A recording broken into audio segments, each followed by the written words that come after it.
Welkom by ons video oor loonanalise en die wetgewende faktore wat dit beïnvloed. Ons sal die noodsaaklike wette ondersoek wat loonanaliseprosesse beheer en voldoening en akkuraatheid in die bestuur van werknemersvergoeding verseker. Salarisadministrasie word deur 'n wetlike raamwerk gelei.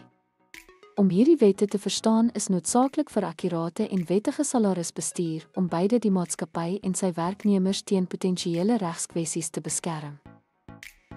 Die wet op basiese diensvoorwaardes reguleer werksure, verlofregte en ontslagprosedures. Dit is noodsaaklik vir betaalstaatadministrateurs om vertroud te wees met hierdie regulasies om nakoming en billike behandeling van werknemers te verseker. Die wet op arbeidsverhoudinge reguleer werkgewer-werknemer verhoudings, insluitend kollektiewe bedinging en geskilbeslegting.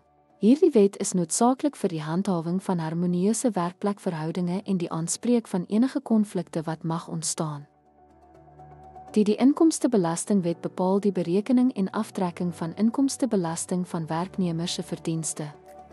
Loonaansvaarvoerders moet akkurate belastingaftrekkings verseker om aan hierdie wetgewing te voldoen en boetes te vermy. Die wet op werkloosheidsversekering bied dekking vir werknemers in gevalle van werkloosheid, kraamverlof of siekte. Werkgewers en werknemers moet bydra tot die WIF soos uiteengesit in die wet op werkloosheidsversekeringsbydraes.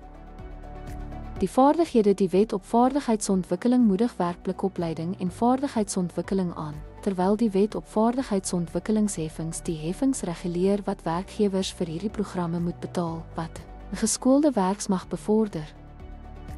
Die wet op vergoeding vir beroepsbeserings en siektes verseker dat werknemers vergoeding ontvang vir werkverwante beserings of siektes, die belangrikheid van werkplekveiligheid en behoorlike loondokumentasie beklemtoon.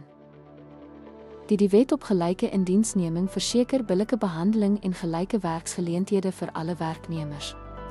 Salarisadministrateurs moet bewus wees van hierdie wet om diversiteit en insluiting in die werkplek te ondersteun. Die wet op die beskerming van persoonlike inligting beskerm werknemers se persoonlike data en bepaal hoe dit in betaalstelsels hanteer moet word. Nakoming van hierdie wet is van kritieke belang vir die handhawing van dataprivaatheid en sekuriteit. Verstaan hierdie wetgewende faktore is van kritieke belang vir die leiding van salarisadministrasie. Nakoming van elke wet verseker dat betaalstaatprosesse wettiglik gegrond is, wat beide die maatskappy en sy werknemers beskerm. Dankie dat u ons video oor salarisadministrasie en wetgewende faktore gekyk het. Deur hierdie wette te verstaan en na te kom, kan salarisadministrateurs akkurate, wettige en billike salarisbestuur verseker.